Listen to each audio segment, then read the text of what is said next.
Chapter 1. Obey. The first thing Beric felt was heat. The second was pain. It spread across his ribs like a sunburst, dull and deep. Blood marked his shirt not much, and not his. A dagger's hilt filled his right hand, clenched tight, as though his body had refused to let go even after consciousness had slipped. Wind hissed through the wreckage around him, brushing across what had once been a merchant caravan, now torn apart and scattered across the sand. He lay beneath a torn canvas flap half-pinned under a collapsed trade cart. The wheel beside his head turned once in the wind, creaking. Flies buzzed thick around the dead, not a few, but dozens. Men, camels, wagons, broken and discarded in the night. Memory returned in fragments. Fire on the horizon. Horns not from any flag he knew. A blue flash. Not sky, not flame. Something else. Then blackness. His joints throbbed, his throat burned dry, but he was alive. Somewhere close, something moved slow, unsteady. Someone had lived. Beric tightened his grip on the dagger. The blade was familiar, worn at the handle, balanced well in either hand. His left knee stiffened as he shifted weight, but he moved anyway. Silent, controlled, he breathed through the pain. It grounded him. He slipped free from beneath the tarp, low to the ground, like a corpse sliding loose from its gravecloth. The heat outside hit harder, dry and searing, as if the sun meant to finish what the raiders had started. Ahead, the neat line of the caravan had come apart into a trail of ruin. Splintered timber, torn canvas, broken chests, spilled grain, rotting flesh. Camels lay in pools of dried blood, throats torn open. 2 wagons had burned through from the inside, blackened husks now, still faintly warm. He heard it again, shifting sand. Then a gurgled cough, just beyond the second overturned cart. They hadn't seen him. He moved. Beric took a breath, not to steady himself, but to disappear. Each motion belonged to the wind now. The scrape of foot on grit, the slow bend of tendon. The dagger held like a remembered name. He advanced 1 step at a time, body low, gliding beneath the shattered wheel of a nearby cart. Scorched canvas brushed his shoulder as he reached the second wagon. He looked. A man knelt just beyond the cart, no older than 30. Scorched leathers marked him as a sellsword. Blood matted the side of his head. A clean stab marked his abdomen, shallow but dangerous. He leaned over a young woman's body, her eyes wide, empty. The man muttered something in a coarse Labalese dialect, voice dry, hoarse. He hadn't noticed Beric. In his hand, he clutched a short iron blade, not raised, not ready, just held, like it meant something. Beric remained still, still as he'd been taught, still as he'd become. Motionless, listening. The wounded man murmured through cracked lips, voice rasping with sand and grief. His fingers shook as they traced through the woman's hair, unaware her blood had soaked his sleeves. I told you I'd keep you safe, Rena. I promised. Damn the gods. Damn the guilds. They left us here. He gave a short, bitter laugh that caught in his throat. Pain from the wound dragged him back. He pressed a hand to his side, hissed through clenched teeth. If I see them again, if I make it out of this, I'll cut their names from every stone tablet in Royette. His gaze drifted toward the northern horizon, where the dunes rolled upward toward the canyon's edge. Behind him lay only fire-charred ruin and corpses. He still hadn't seen Beric. Beric stepped forward, quiet but deliberate. The man jerked, blade snapping up. Beric spoke before he could strike. Not fast, not loud, just final. A voice shaped by years of giving orders, no one argued. Move. I can save her. The man froze, blinked. The dagger wavered. Blood loss dulled his focus. Grief had already broken it. Hope crept in now, soft and sharp. He looked down. The woman's skin had turned pallid. Her lips carried the blue tint of oxygen long gone. You can? I thought she. He staggered back, blade lowering, clearing space. I didn't know anyone was still. Beric knelt beside her, hands already moving. The wounded man Fenric hovered close, blade forgotten, eyes locked to Beric's every motion. There was a reverence to it, the way soldiers watch surgeons or condemned men watch the headsman's axe. You know her, don't you? Fenric said, quieter now. The sand shifted behind them. Far off, a horn sounded, the same unnatural note as before. Flat, long, wrong. Something was coming. Barrick didn't turn. He peeled back Rena's collar, fingers tracing beneath the seam of her underlayer. No hesitation. No guesswork. His fingertip tapped against the edge of a hidden clasp. A soft click followed. He pulled the flap aside, reaching into the seam stitched, not with thread, but glass filament. There. A vial. Thin crystal. Half full of gold liquid laced with red, like oil catching fire. Revival saline. Alchemical. Rare. 1 minute of breath for a dying body. Nothing more. Barrick showed no surprise. He'd seen her tuck it away before. She always smiled like she wouldn't need it. She'd been wrong. Behind him, Fenric leaned closer, whispering, That's real, isn't it? What is it? Barrick cracked the seal, tilted her head, pressed the vial to her lips, and let the liquid flow. Her throat convulsed. Her chest jerked. Her eyes snapped open. She gasped. Not alive, not really, but breathing. Fenric recoiled, dropping his dagger in the sand. Gods above, you really did. She's... Rena, he called, scrambling toward her. Rena, it's me. It's Fenric. She didn't look at him, her eyes fixed on Barrick wide with shock, fury, and something else he couldn't place. Barrick, she whispered. Her voice rasped, brittle as dry leaves. Why are you here? No time, he said. You're dying. You'll be dead soon if I don't know where you broke. Facts. Quickly. She winced. Her whole face twisted as memory crashed into pain. Her fingers twitched, not reaching for comfort but for something solid. Cart 3, she breathed. Chest with the silver sigil. Bottom false panel. You'll know it. Her body jerked once. She gritted her teeth. Her eyes fluttered. It wasn't just a raid. They were looking for it. The blue light. The man without eyes. She coughed. Blood streaked her chin. Less than 30 seconds.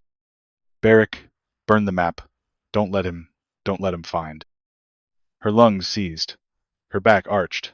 Then she collapsed. Her eyes faded. Fenric screamed her name, hands shaking her shoulders, breath catching on panic. Barrick didn't speak. He stepped in, seized Fenric by the collar, and yanked him forward. Listen. Listen carefully. Her heart will slow. You need to keep pressure here. He grabbed Fenric's wrist, slammed it down 2 fingers beneath Rena's sternum, then covered it with his own hand to guide the rhythm. Count to 4. Press. Let go. Again. Keep doing it. Don't stop. If you stop, she dies again, and this time, it holds. Fenric blinked fast, lips quivering. You're not lying? Barrick leaned in close. Just enough for the hood's edge to lift, revealing the corner of a smile. Not kind, not cruel, just certain. I never lie when it matters. Fenric swallowed hard and began pressing. Offbeat at first, but his hands found the rhythm. His jaw clenched. He didn't stop. Barrick turned. The wind surged as he sprinted toward Cart 3. Sand kicked up behind him, boots pounding across blood-slick grit. A body lay crumpled near the wheel. A guard, scorched through the gut. Beside him, a camel, ribs split and exposed. Both still, both silent. The cart had taken damage, but the frame held. Its contents had been tossed, not stripped. Barrick vaulted inside. Broken crates littered the floor. Split sacks, spilled spice and grain. A smashed lantern glinted in the corner. He dug through the mess, pulling aside canvas and wood. There beneath a crushed satchel a chest. Silver sigil on the lid. A 7-looped flame. He'd seen her sketch it once, careful and slow. He flipped the chest open. Nothing. Just standard cargo. He drew his dagger and rapped to the bottom panel. Hollow. He wedged the blade into the seam and twisted. The false panel cracked loose. Inside a folded map, wrapped tight around something heavy. Barrick pulled it free. A metallic orb, matte black, covered in etched glyphs, shimmering faint blue. It pulsed steady and slow, like a second heartbeat. It wasn't made here. It wasn't meant to be here. He reached for it. The horn sounded again. Closer. Then footsteps. Fast. Dozens. Sand scattering. Steel clattering. Coming straight toward the cart. Barrick didn't hesitate. He seized the orb and map in one fluid motion, slipping them beneath his cloak. The map crackled faintly, paper stiff with runes that fought to hold their shape. The orb vibrated against his ribs, uneven, urgent.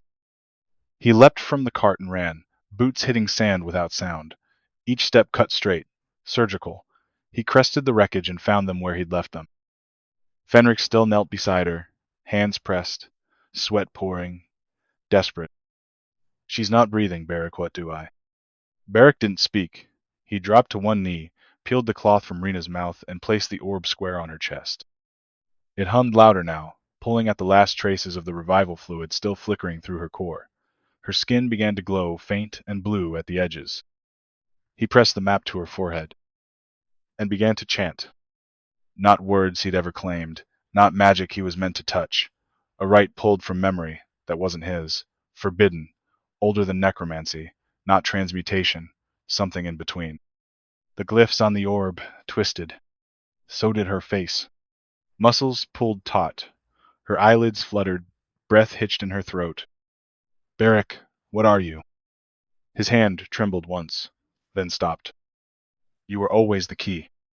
He shoved the orb downward. Light coiled inward like a spiral reversed. The orb collapsed into her chest.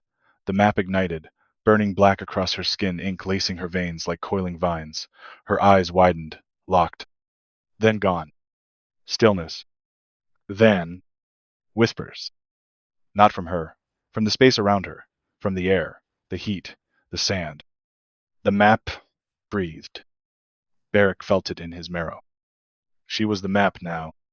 Her soul, the compass. Her body, the vessel. What she died to protect, now walked beside him. Fenric stumbled back, his voice cracked. Beric, what did you do? No answer. A blade sliced past Beric's cheek, shallow, precise. 12 figures crested the dune. Armor the color of sun-scoured stone. Faces wrapped. Blades humming blue like live wire. The first one pointed at the wreckage. The vessel. It's here somewhere. Find it. They hadn't seen him fully, not yet. Beric stood and spoke. Dostalvek. Not a word. A weapon. It didn't belong to him. It didn't belong to anyone. It meant arise, and in the deep tongue, it meant obey. Rena's corpse twitched. The glow surged beneath her ribs. Her spine bent unnaturally. The orb's pulse returned steady, strong, visible beneath her sternum. Her mouth opened. Her voice wasn't hers.